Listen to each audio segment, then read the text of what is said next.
Hello friends, welcome to Banu's kitchen recipes. வாங்க, இன்னைக்கு நம்ம காரசாரமான ஆந்திரா ஸ்டைலில் வேர்க்கடலை சட்னி செய்கிறத பார்க்க போகிறோம். நம்ம சேனலை சப்ஸ்கிரைப் பண்ணாதவங்க சப்ஸ்கிரைப் பண்ணிக்கோங்க. மறக்காமல் ஐகான் பட்டன் மேலே ப்ரெஸ் பண்ண மறந்துடாதீங்க. வாங்க ரெசிபி செய்ய ஆரம்பிக்கலாம். 100 கிராம் வேர்க்கடலை எடுத்துக்கோங்க. பேனில் ஆட் பண்ணிக்கோங்க. மீடியம் ஃப்ளேமில் வறுத்தெடுங்க. உங்களுக்கு வேர்க்கடலை வறுக்கும் போது கலர் சேஞ்ச் ஆனால் போதும்.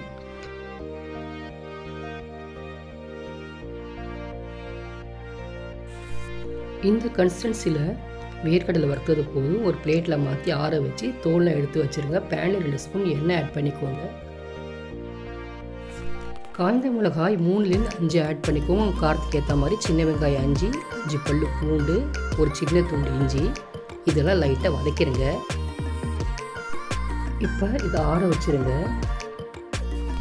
மிக்ஸி ஜாரில் நம்ம வதக்கினதை ஆட் பண்ணிக்கோங்க. ஒரு பக்கம் தேங்காய் இருந்தது, வறுத்த வேர்க்கடலை, 1/2 ஸ்பூன் சர்க்கரை, தேவையான அளவு உப்பு, புளி கொஞ்சம் ஆட் பண்ணிக்கோங்க. தண்ணி ஊற்றி எப்பயும் சட்னி அரைக்கிற மாதிரி அரைச்சி ஒரு பவுலுக்கு மாற்றிக்கோங்க. பேனில் 2 ஸ்பூன் எண்ணெய் ஆட் பண்ணிக்கோங்க. கடுகு, உளுத்தம் பருப்பு, காய்ந்த மிளகாய் 2, கொஞ்சம் கருவேப்பிலை, 1/2 ஸ்பூன் ஜீரகம், இதெல்லாம் சேர்த்து நல்லா பொரிஞ்ச பிறகு சட்னியில் மாற்றிக்கோங்க. மிக்ஸ் பண்ணிக்கோங்க. காரசாரமான ஆந்திரா ஸ்டைலில் வேர்க்கடலை சட்னி ரெடி ஆயிடுச்சு.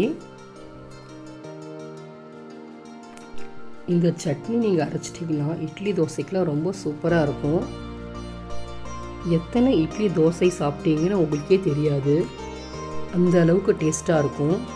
இந்த ரெசிபி உங்களுக்கு பிடிச்சிருந்தால் லைக் பண்ணுங்கள், ஷேர் பண்ணுங்கள், கமெண்ட் பண்ணுங்கள். எங்கள் சேனலை சப்போர்ட் பண்ணி சப்ஸ்கிரைப் பண்ண மறந்துடாதீங்க. இதே போல் அடுத்த ரெசிபியில் உங்களை அனைவரும் பார்க்கலாம் ஃப்ரெண்ட்ஸ். பாய்.